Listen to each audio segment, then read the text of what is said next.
Kayong alam mo, kayong mga Bisaya, pakalat-kalat kayo eh. Bumalik na lang kayo dun sa probinsya nyo. My God! At saka, huwag yung dadalhin dito yung pagkaangangan nyo ha. Bumalik nga kayo dun sa probinsya nyo.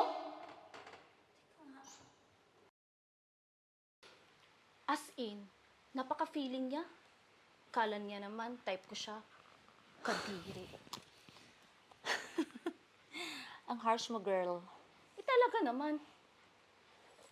Teka, anong oras na ba? Mag-aalas 7 na. Tagal-tagal naman ng delivery ko. Kakainis. Oh, ano na naman bang in-order mo? Umorder kasi ako doon sa Mellow Scent ng scented candle nila. Alam mo, ang bango nun. Try mo din. Promise, magustuhan mo. Ay, ewan ko ba? Yung the revival na courier, ang bagal-bagal ng service nila. Kakainis. Gina G, girl.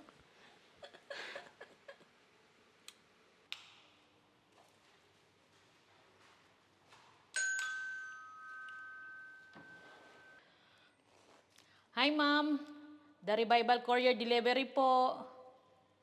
Ba't ang tagal? Grabe ha. Ma'am, pasensya na po na delay.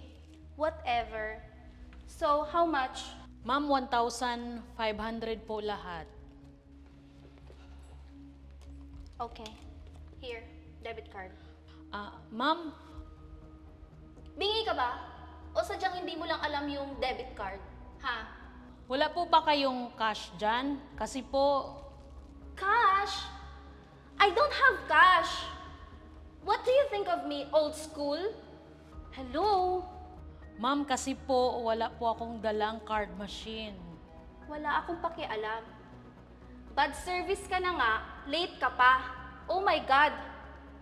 Dapat may dala kang card, di ba? Ma'am, pasensya na po kasi pinili niyo po kasi yung cash on delivery.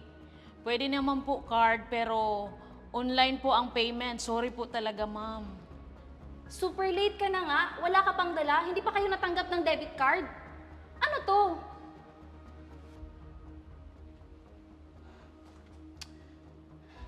Alam mo, Manang, sobra na to. Taga saan ka ba, ha? Ma'am, taga Mindanao po ako, Bisaya po, ma'am. Kaya naman pala eh. Bisaya ka pala. Hay nako. Kaya pala hindi ka makaintindi kasi Bisaya ka. Punta ka dito sa Manila tapos magkakalat kayo. Diyos ko. Kayong alam mo, kayong mga Bisaya, pakalat-kalat kayo eh. Bumalik na lang kayo dun sa probinsya nyo. My God. At saka, huwag yung dadalhin dito yung pagkaangangan nyo ha. Bumalik nga kayo dun sa probinsya nyo.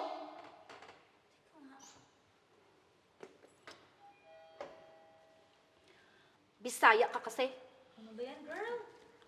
Ma'am, maawa po kayo. I-charge po nila to sa akin, ma'am. Wala akong pakialam.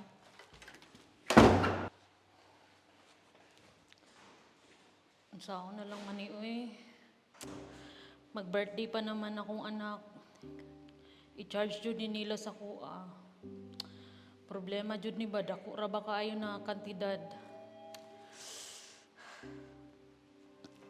Teka, ragot eh. Ate! Ate! Ate! Ate, sa ate! Ako na lang bahid ang ate. Oh, part ate, oh. Ate, kanang pasensya na dito kaayo ako na yung mga depensa sa imo ha. Kay sa nahitabo ba, naminaw mo ko sa istorya good. Ay na nasan si Louie, imuha ng sobrana ha. Alam ma'am, thank you kaayo yung mga Bisaya paday ka. Lao Bisaya, bukod eh, naminaw mo ko sa istorya niyo ganina. Pero salamat kaayo ha. Nga, pasensya na jud ako na jud mga igsorry jud. Pasensya na jud. Bisaya ka din pala? Yes, girl. Gulat ka, no? Anyway, mama ko, half Bisaya. Kaya proud Bisaya here. Alam mo, kaibigan kita. Pero this time, hindi ko gusto yung ginawa mo. Hindi kita kakampihan dun. Ano ba problema mo sa aming mga Bisaya, ha? Grabe ka.